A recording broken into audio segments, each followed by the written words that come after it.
Hello, my name is Alex Troina. Ducks are important in the environment because they help clean the algae, weeds, and keep insects down. Plus, their manure is very fertilizing.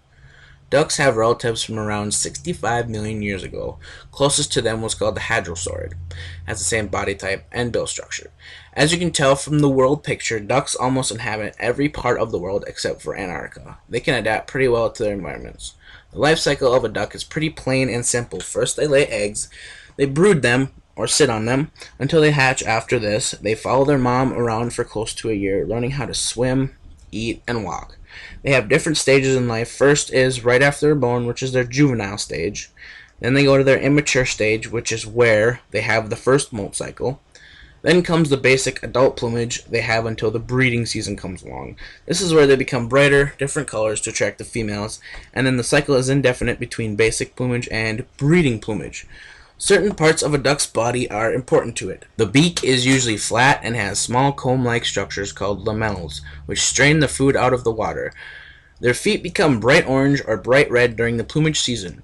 Ducks waterproof their feathers with a special gland they have so water flows off them so they don't get weighed down or cold. Ducks' eyes are able to see very well underwater because they have strong muscles to control the curvature of the cornea and lens. Two different types of ducks are dabblers and divers. Dabblers sit high in the water, have central legs to help walk on land better. They also skim the water for food or have their ends up above the water to reach food just below the surface. Divers sit a lot lower in the water, so it is easier for them to dive after their prey. Their legs are more towards the back so they can swim faster and have more control, but waddle on land. Ducks interact together same way people do. They fly together, they eat together. When they do, it's called a raft, team, or paddling of ducks. Breed together. When they do, they are monogamous breeders. They fly in a V shape to reduce headwind, and they follow the same flight plan they have used for centuries. Lastly, here I have a video on duck calls and what some sound like. Enjoy!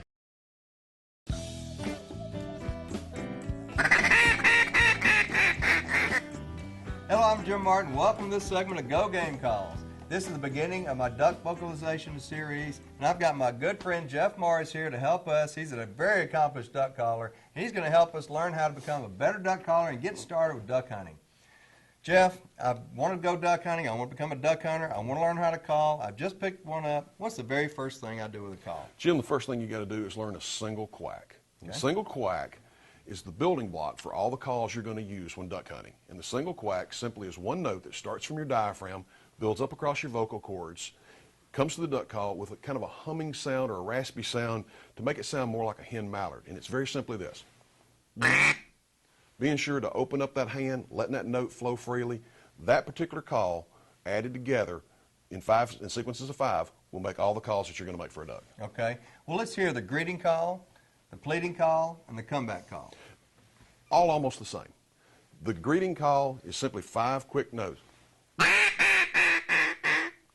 And I may do that in multiple sequences. But the pleading call, when they're going away from, I'm not doing just exactly what I want to. I want to plead with them just a little bit. I want to make that first note a little longer. It's just like that call, but a little bit longer.